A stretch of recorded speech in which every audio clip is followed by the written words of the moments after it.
This is Optimal Finance Daily, episode 1968. Should I sign up for a Dependent Care FSA?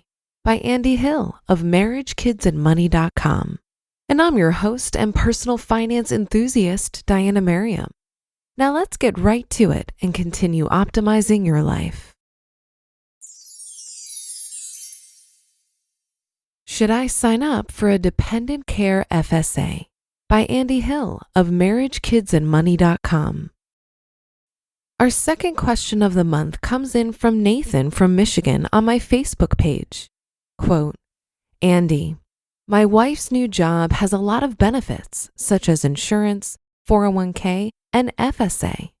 We were going back and forth debating about FSA contributions. We send our daughter to daycare, and the advice we got was to do the FSA. The limit is $5,000 a year. Is it really worth it? How does it work? Nathan. Thanks for connecting, Nathan, and great question, by the way. I don't think I chat enough on my podcast about the incredible advantages you can get from your workplace benefits. Let's discuss your FSA question and then jump into some other benefits people should consider taking advantage of. Dependent Care Flexible Spending Account, or FSA.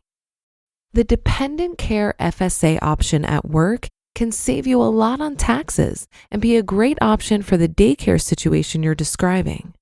Like the flexible spending arrangement or account, it's essentially a separate account where you can save pre-tax money for use on qualified expenses.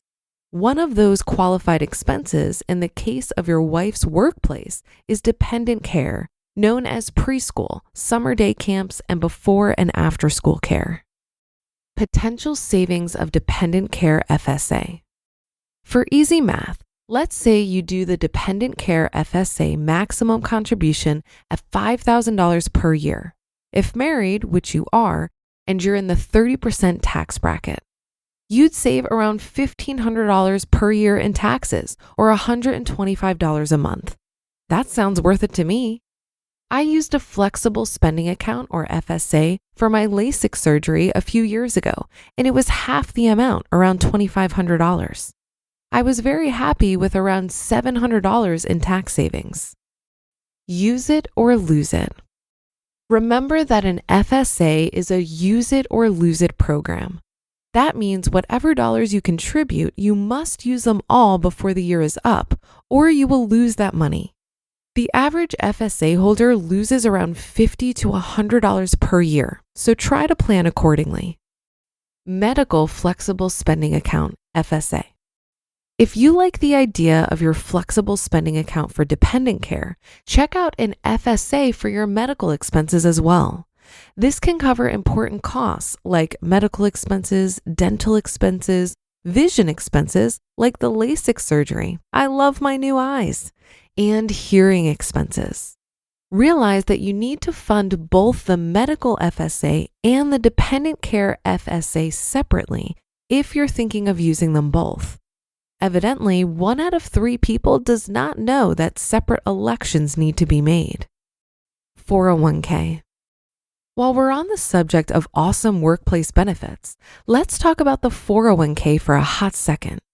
If your wife's employer matches her 401k contributions, I'd highly recommend she take advantage of it.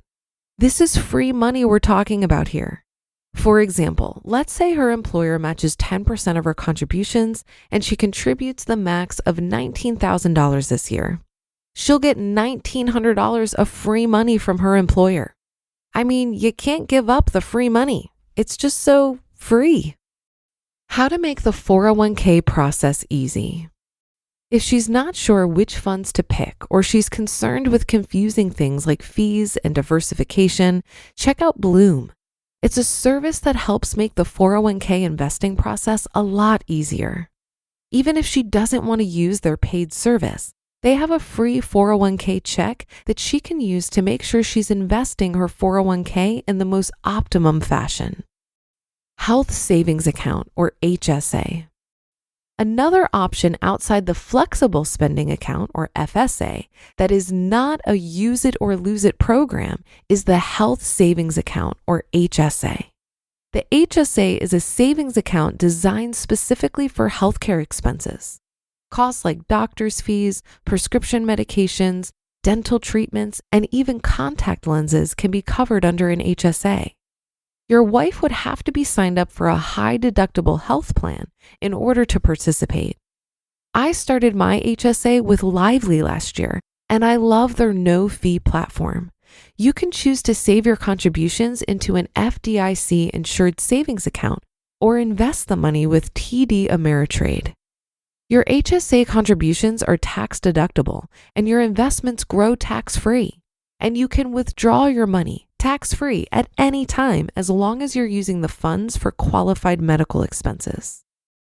Other workplace perks. There are dozens of other workplace benefits that your wife should look into. Here's a quick list. Some may be more obvious than others. Health insurance, dental insurance, vision coverage, short-term disability, long-term disability, life insurance, parental leave, paid time off, paid holidays, employee profit sharing, employee discounts like cell phone, vehicle plans, etc., and reimbursed expenses.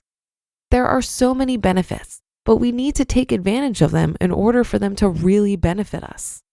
I hope this review of the Dependent Care FSA and my subsequent tangent on other workplace benefits was helpful, Nathan. I hope your wife enjoys her new job and you two take full advantage of the benefits she has offered to her. A great place to start is with a conversation with her HR representative. That's why they have their job. You just listened to the post titled, "Should I Sign Up for a Dependent Care FSA?" by Andy Hill of marriagekidsandmoney.com.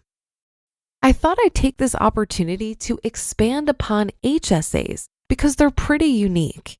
HSAs are the only investment vehicle that have a triple tax advantage in that you contribute tax-free, they grow tax-free, and you can withdraw tax-free when used for qualified medical expenses. To fully optimize this account, you could pay your medical expenses with your cash on hand and allow your tax-free compound interest to keep working its magic in your HSA.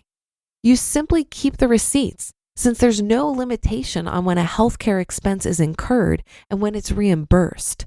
And if cash gets tight for living expenses at some point, you can submit the receipts for reimbursement. For most retirement accounts, withdrawing money at a time of a cash crunch is usually done by either accepting a 10% early withdrawal penalty, withdrawing Roth IRA contributions, or taking a loan on your 401k. For the HSA, the funds are accessible before age 59 and a half if used on qualifying medical expenses. Adding to the flexibility, the list of medical expenses that the IRS views as qualified is long. It includes items such as doctor's visits, dental exams, lab fees, physical therapy, long-term care, and Medicare premiums. While the HSA does have a 20% penalty if funds are withdrawn and not used for qualified medical expenses, after age 65, this penalty drops off. So if you find yourself over 65 and in a situation where you need to tap your HSA and don't have enough medical expenses, the withdrawals are taxed but not penalized. In other words, you still receive the tax-deferred contribution from the years prior and all the tax-deferred growth while only losing the tax-free withdrawal, similar to the tax benefits of an IRA. But unlike an IRA, the HSA does not have required minimum distributions. None of us know what our healthcare needs will be later in life, but I think it's safe to assume that as we age, our healthcare needs will increase. For that reason, and for all the benefits an HSA offers, I think this vehicle should be more highly regarded in all of our portfolios.